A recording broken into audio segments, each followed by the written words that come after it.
Hi, I'm Nick Shell, and you're watching this video because you saw me recently perform my newest song called Tomorrow and Tomorrow and Tomorrow. So if you somehow came across this video but haven't watched me perform that song, I made it easy for you. There's a link in the description. You can click on that and you can watch me perform my newest 3-minute song, which is called Tomorrow and Tomorrow and Tomorrow. Now, who gets the writing credit for this? Well, I wrote the tune, and I wrote, the first 2 lines, maybe 4 if we're being liberal, but everything else was, William Shakespeare hundreds of years ago in Macbeth. What inspired me to write this song? I was already working through this idea of Maslow's hierarchy of needs pyramid and being at the top of that pyramid and sort of outgrowing your version and your vision of life.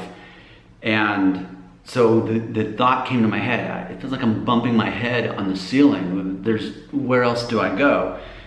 And so I had that idea, and then another one I had in mind is that it's as if I've seen behind the curtain and saw the Wizard of Oz. So, this life isn't really the version of it that I thought that it was. It's like, I think I mentioned this before, it's like learning there is no Santa Claus. It's like, but all these things I thought were real and were what life's all about, they're just constructs ultimately. Now, granted, maybe a lot of people in life are fine with that. And this ultimately is a sequel to the song that I'd written before and most recently done here on this channel.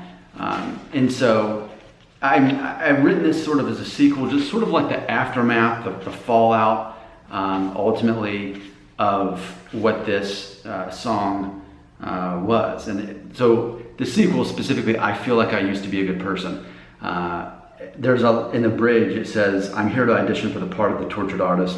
What's the best we can wish for in this life if we're honest? And here it is. We find ways to cope, that gives us hope, or at least distracts us. This is my denial, anger, bargaining, depression, and finally acceptance. It's funny that I wrote that song, I feel like I used to be a good person. You can look it up on this channel, on the 30th of May. And let me see when I wrote this particular song today, the 9th. So so this song is somehow a sequel to the one I wrote later. That doesn't even make sense, but that's how I wrote it. Because in my mind, especially in 2023, I'm working through some things and I'm trying to understand and ultimately accept my version of reality in contrast to everyone else's. And so this is a song in that aftermath of denial, anger, bargaining, depression, acceptance of what life really is. So I was dealing with that, and then during that, and we're finishing off the last little bit of HBO Max, which is now called Max, and I binged the show Barry, which has only got like 4 seasons, but in that he's going to these acting classes, and they started quoting Macbeth from William Shakespeare, and I thought, it was funny because I have an English degree, and when I was in college 20 years ago, I actually took a Shakespeare class, and I loved it, but it was just way too much to appreciate and enjoy, during a semester or whatever it was. But I did love it, and I did appreciate it. And so as I realized, these brilliant quotes are from William Shakespeare hundreds of years ago, then I thought, that needs to be a song. So I realized, well, I've already got those first 2 lines of a song. Let me see if I can just take this and kind of reconfigure it and make it a song. And as far as composing this is just, those universal 4 chords that most catchy songs are. I worked on the composure. I wanted to make the composure of it, or the composition of it, similar to Motorcycle Drive-By by Third Eye Blind, where it starts out with picking, it eventually builds up, kind of choppy, gets pretty intense, and then mellows out again. I love that structure. That's one of my favorite songs off of their first album, and in general, Motorcycle Drive-By by Third Eye Blind is one of my favorite songs. So I wanted to borrow that structure. I wanted to borrow most of the lyrics from William Shakespeare, but put my own spin on it, which again is the opening 2 lines. So mainly what I'm about to quote is William Shakespeare. Here it is, tomorrow and tomorrow and tomorrow. I keep bumping my head on the ceiling as I've outgrown this place. I've seen what's behind the curtain. Things can never be the same. So that's my own words. That's me saying, at the top of this pyramid in life, I'm not distracted by things like trying to become rich or trying to find a family or even just trying to survive. Like, I'm in a comfortable place in life where there's no real threat. and it's this weird coping situation. Well, so what am I supposed to focus on exactly? Like, why exactly I'm here? What exactly I'm here to do? And so I feel like my vision for what reality is has definitely changed, and I feel like I'm kind of an outsider in this. And ultimately, the next upcoming song I have, actually called Maslow's Hierarchy of Needs, is going to address that. So I'm writing in this progression as I'm learning as a human being. But now as we switch over the rest of the song, which is pretty much all William Shakespeare, I just kind of move some words around to make it fit. Tomorrow creeps in this petty pace from day to day. So in other words, tomorrow is looming over us, and tomorrow is really no different than today or yesterday.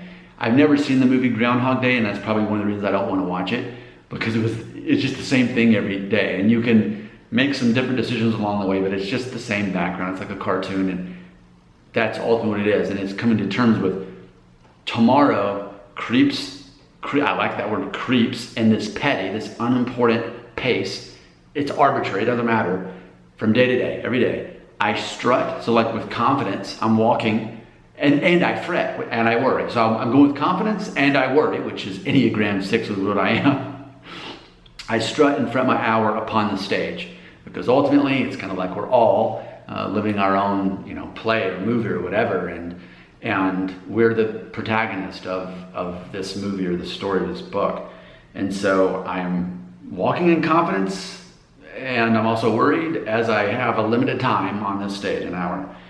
Tomorrow and tomorrow and tomorrow. That's the title of this song and that segment there in Macbeth. And ultimately it's just to say, just like Solomon said in Ecclesiastes, there's nothing new under the sun.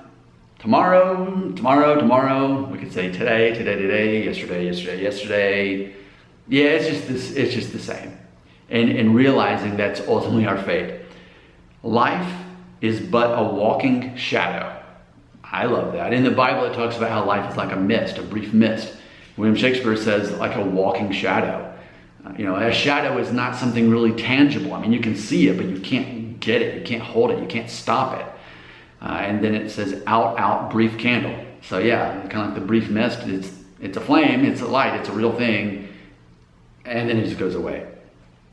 And then for the second verse, and all of our yesterdays have lighted the way for fools to dusty death, and then is heard no more again. So ultimately, everything that we've learned from our life experience is going to be passed on ultimately to the next generation. But in the same way we're standing on the shoulder of giants from other generations before us that we've learned from, what was their fate? To die and to pass it on to us. And then we pass on what we learned, and then they die. Again, this is very Ecclesiastes based, is all I can think of. And then lastly, it is a tale told by an idiot like me, full of sound and fury, signifying nothing. So yeah, I'm no different, I'm no special. I'm not going to suddenly overcome this concept and not die, etc. I'm not going to suddenly have these brilliant answers that brings resolution to this, mystery and riddle of life. And the last line, full of sound and fury, signifying nothing. To me, that makes me think of out, brief candle. So it's like, hey, I'm here. I've been here 42 years so far, and however long else I live, like, hey, I'm making some noise. I have emotion. I'm making my presence. And what does that signify? Nothing. I mean, ultimately, I was here. I actually have a song I wrote about a year about that called I Was Here. Like, I'm making my mark. And it's important to me that I make the most of my own life. But ultimately, there is an illusion I think a lot of people want to believe that they're special. And that's, I think, a dangerous place to be when you realize, all of us are one of over 8 billion people on the planet right now. So do we stand out in that 8 billion? Absolutely not. Most of the planet doesn't know we're alive. And I say that in a song called Matter that you can also look up on this channel.